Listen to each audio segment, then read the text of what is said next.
Topic 4.7, Changing Social Hierarchies from 1450 to 1750. Imagine standing at a crossroads where every path leads to a different era in history. One road takes you to the grand palaces of the Mughal Empire, another to the bustling markets of the Ottoman Empire, and yet another to the majestic forbidden city of the Qing Dynasty. Each of these empires, though separated by mountain and seas, shared a common challenge: how to manage the mosaic of cultures, religions, and ethnicities within their realms. Social categories and roles are like the warp and weft of a fabric, creating the basic structure upon which societies are built. They determine how individuals interact with one another and with the institutions that govern them. Practices are the patterns that emerge, the repeated actions and traditions that color the fabric of society. Over time, these elements have either held fast or transformed, reflecting the dynamism of human civilizations. In the Mughal Empire, for instance, Akbar the Great is celebrated for his policy of sul-i-kul, or peace with all, which aimed at religious tolerance. This wasn't just a philosophical stance, it was a practical solution to govern a land brimming with diverse faiths. The Mughals understood that to maintain power, they needed the support of their subjects, no matter their creed. For a different path, let's cast our gaze upon the expulsion of Jews from Spain and Portugal. This seismic shift in social categories didn't occur in isolation.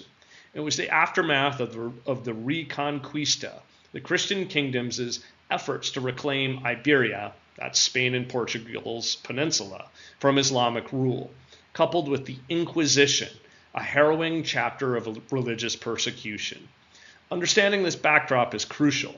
It reveals the expulsion is not just an act of religious bigotry, but a strategic move to homogenize the population under Catholicism, perceived as a unifying force in the freshly unified Spanish kingdom.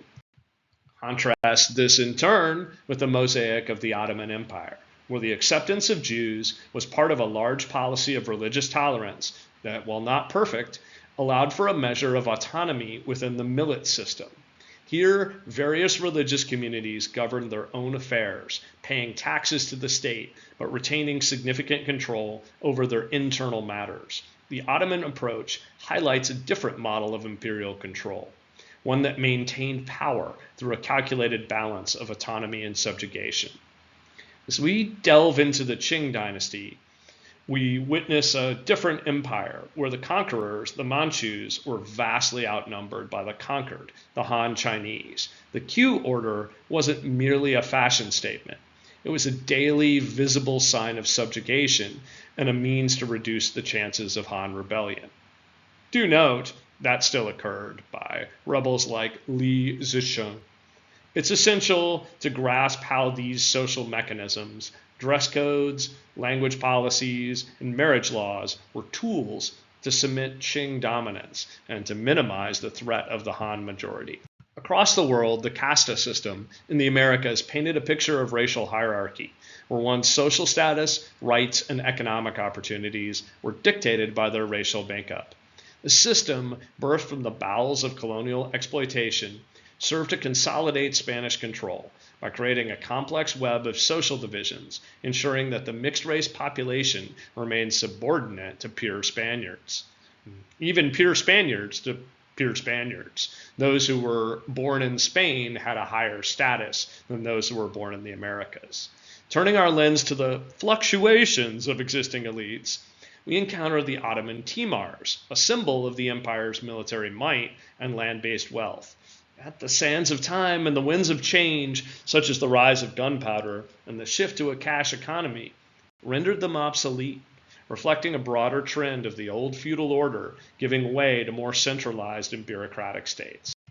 In Russia, the boyars faced the wrath of Ivan the Terrible, whose oprichnina was a campaign of terror aimed at breaking their power. This speaks to a pattern where monarchs systematically dismantled the traditional nobility to consolidate power.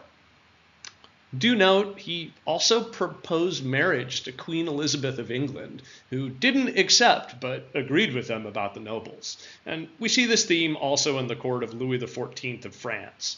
His palace of Versailles was not just a symbol of absolute power, but also a gilded cage to control the nobility. by ensnaring them in a web of courtly etiquette and intrigue. The status of women in these societies also tells a tale of stark contrasts. The Ottoman Empire, for example, was a realm where a woman from the harem, like Harem Sultan, could ascend to wield immense power.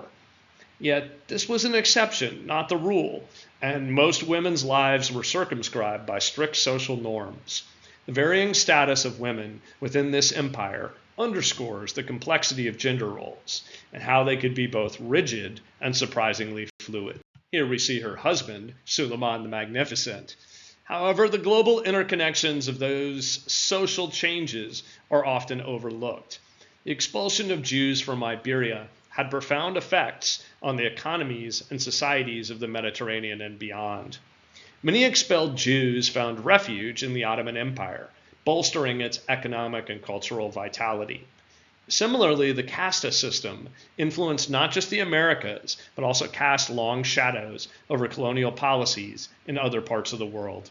And so, as we reflect upon these historical episodes, we're reminded that history is not merely a collection of settled facts, but a canvas of competing perspectives and interpretations. What we've discussed here is not the only way to view these events. It is one lens among many. In closing, consider this. The threads of the past weave into the present, and the patterns of history are etched into today's social fabric. As we study history, we must not only seek to understand the world as it was, but also question how it influences the world as it is.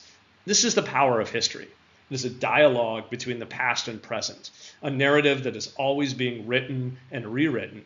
It is not just about learning what happened, but also about understanding how what happened shapes what is happening and what will happen. This is the controversial, captivating, and crucial study of history. What I can say changes based on what country I teach in or platform I speak on, but we should always know our own story and be able to share it with our families.